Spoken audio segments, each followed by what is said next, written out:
弟兄姊妹平安，今天是2022年的12月17号。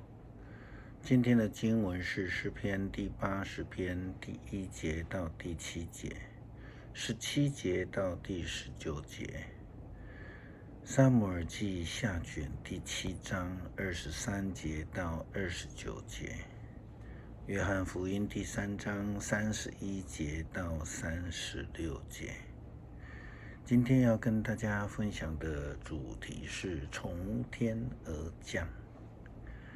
一般宗教或是一般人极少提到这种从天而降的救恩概念。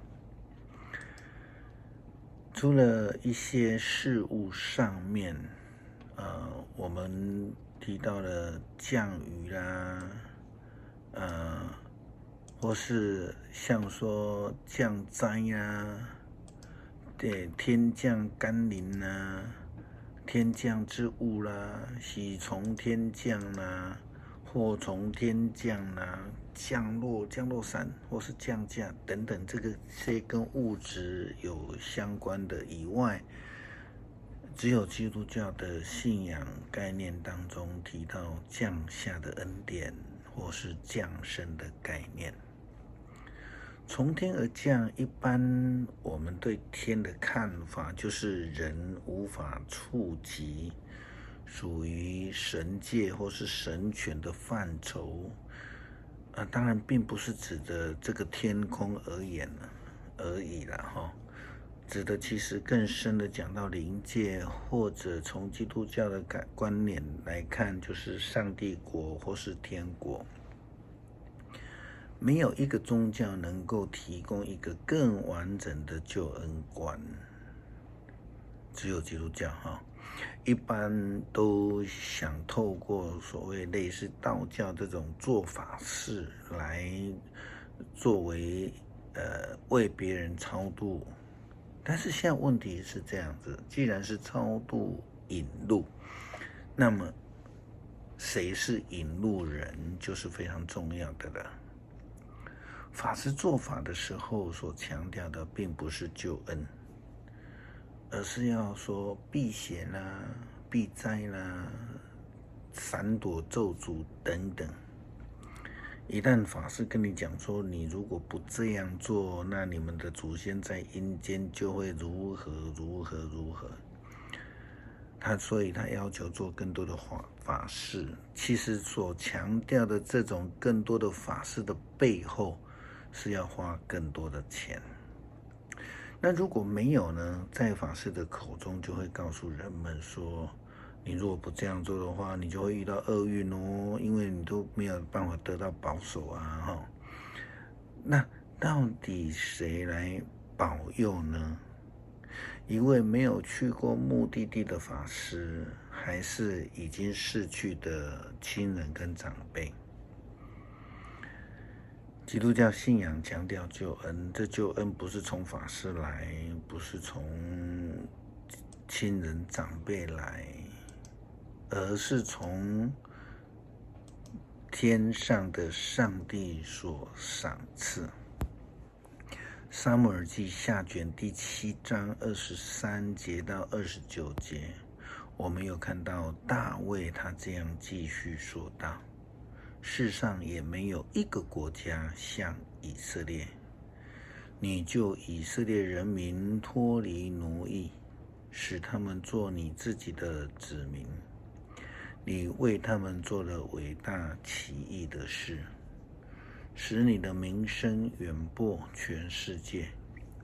你从埃及释放出来的子民，无论到了什么地方，你都把他的异族和他们的神明赶走。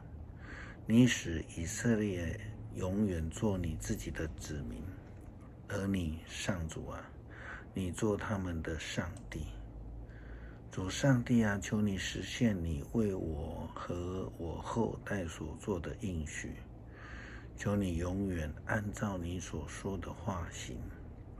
愿你的名永远被尊崇，愿人民永远称颂。上主万军的统帅是以色列的上帝，你要世世代代巩固我的王朝。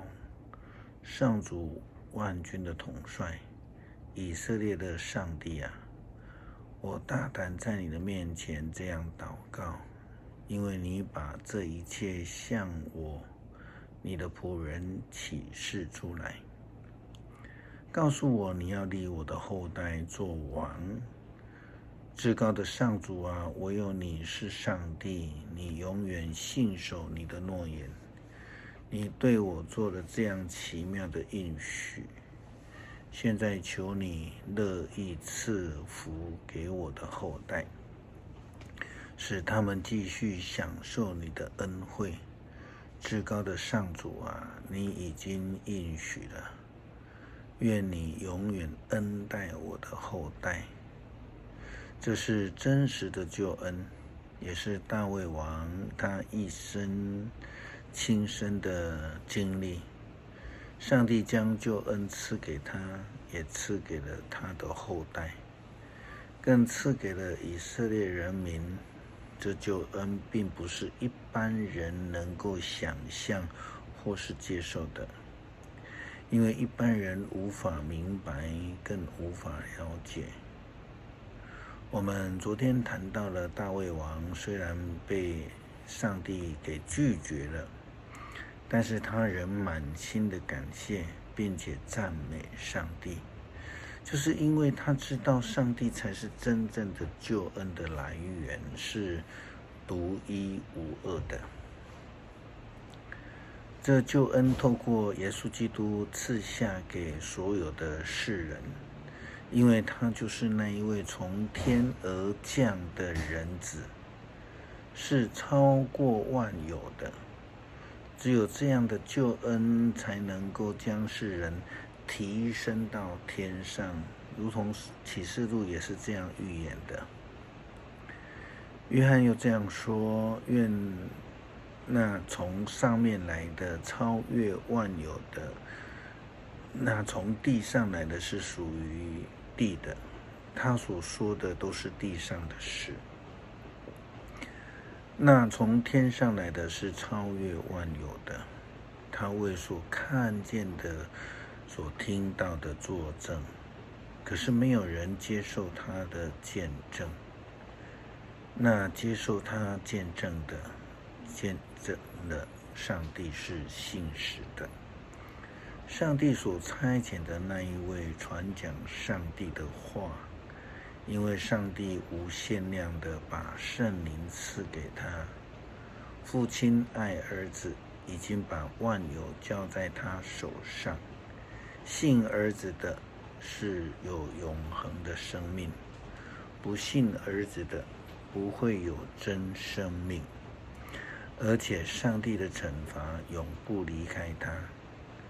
这里告诉我们，那从地上得到救赎，我们称耶稣基督是降生的，是有原因的，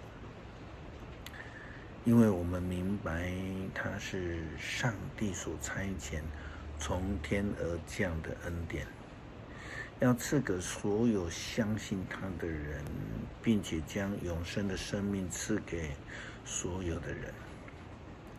他既然是从天而降，就必能够带领我们回到他所来的地方，就如同耶稣基督他说的话记载在约翰福音第14章第1节到第4节。耶稣又对他们说，你们心里不要忧愁，要信上帝，也要信我。在我父亲家里有许多住的地方，我去原是为你们预备地方。若不是这样，我就不说这话。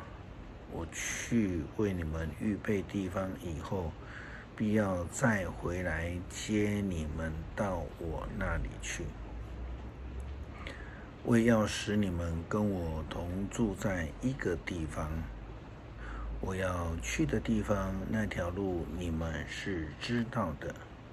这正是上帝赐给我们每一位基督徒的应许。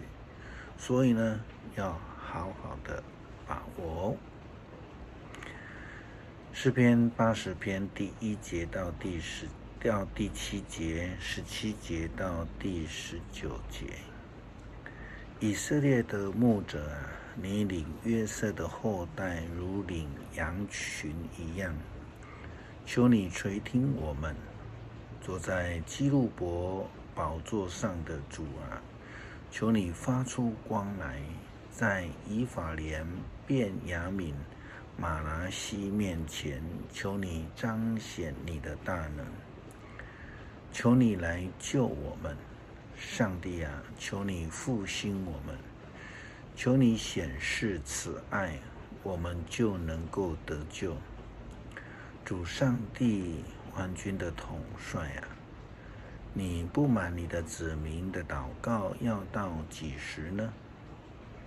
你使我们拿眼泪当饭吃，给我们喝一大杯泪水。你让邻国在我们的领土上征战，我们的仇敌任意愚弄我们。上帝万军的统帅啊，求你复兴我们，求你显示慈爱，我们就能够得救。求你庇护你所建立的国家，保护你为自己所拣选的子民，我们绝对不再背离你。你让我们存活，我们就颂赞你。主上帝万军的统帅啊，求你复兴我们，求你显示慈爱，我们就能得救。感谢主在每一天保守，继续带领我们。恳求主继续看顾赐福，使我们无论经历任何的风险或是困境，都有上帝从天降落的平安同在。感谢祷告，奉主耶稣基督圣名求，阿们。